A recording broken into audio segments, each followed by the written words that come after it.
My name is Christian Baker, and I'm going to be talking to you guys about a very controversial issue. Toxic masculinity, aka a large issue. I'm going to break this down to you guys in a simple manner, a personal account.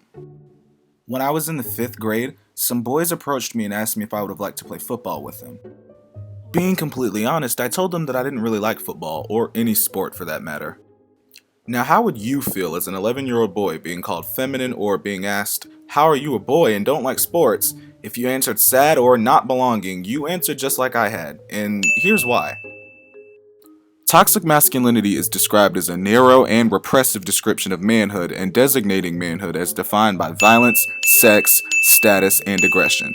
All of which are things that I and several others had and continue to avoid as young males but are constantly ridiculed for.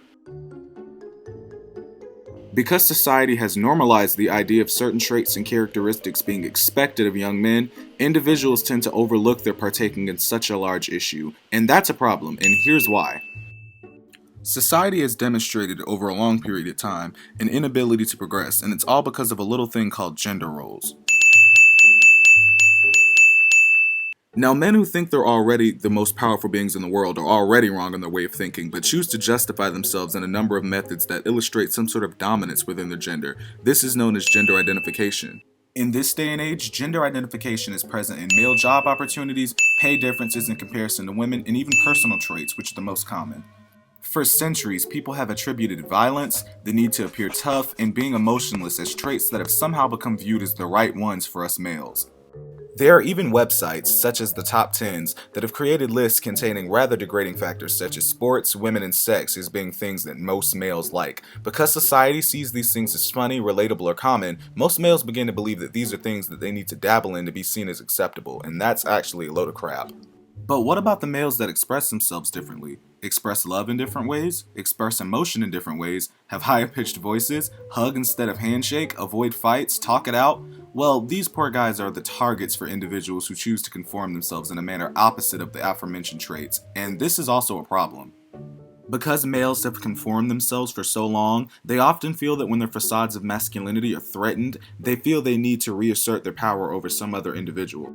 Because this power often comes in the form of small or large acts of violence, our smaller, more lovable, and nice guys are often the targets of this violence because their ways of emotion and expression are incorrect. According to a recent study, masculine ideals such as the restriction of emotional expression and the pressure to conform to expectations of dominance and aggression may heighten the potential for boys to engage in general acts of violence including, but not limited to, bullying, assault, and/or physical and verbal aggression. And it's bad because these effects can actually be avoided if approached in the correct manner.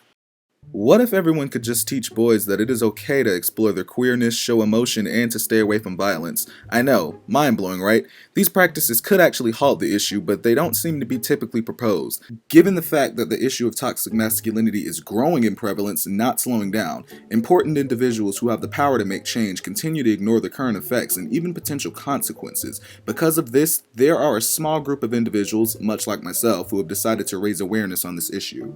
In June of this year, famous singer Beyoncé gave a speech to commemorate the graduating class of 2020.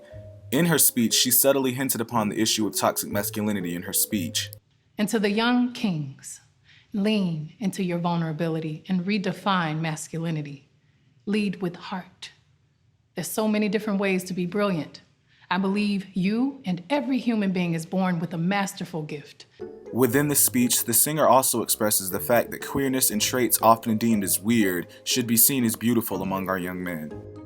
Publisher Colleen Clemens has also expressed the fact that teachers in classrooms should disrupt any victimization of young males that may exhibit fear, emotion, or any other trait where otherwise a male would feel conformed to violence.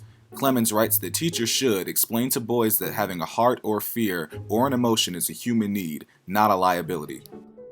There have been a number of YouTubers and media influencers who have been forced to use their platforms to spread awareness on the issue of toxic masculinity because our higher-ups will not. Males who identify as LGBTQ, post videos in some state of vulnerability, make apology videos, cry, or even show acts of kindness are often targets of this issue. Speaking now on behalf of influencers everywhere, I cannot count the number of times at which I have seen these individuals expressing follow-up thoughts after they have received some sort of hate speech or words that were made in an effort to bully these young males for doing something non-expectant of their gender. Instead of being commemorated, their wholesome actions and words are ignored by society, and more specifically the individuals who don't care enough in spreading awareness on the issue. Surprisingly, some males just aren't knowledgeable on the issue, and this is largely in part due to the conformity projected by society. Males have no idea of the effect of phrases such as boys will be boys and only girls do that. There are some non-conforming males who may handle their victimization well, but there are others that may grow tired of suppressing their emotions. This is attributed to by the fact that societal expectations of men to be providers, to engage in risk-seeking behaviors, to be sexually dominant, and to avoid discussing their emotions or seeking help, behaviors commonly referred to as toxic masculinity, are contributing to higher rates of suicide, homicide, addictions, and road traffic accidents, as well as chronic non-communicable diseases among men.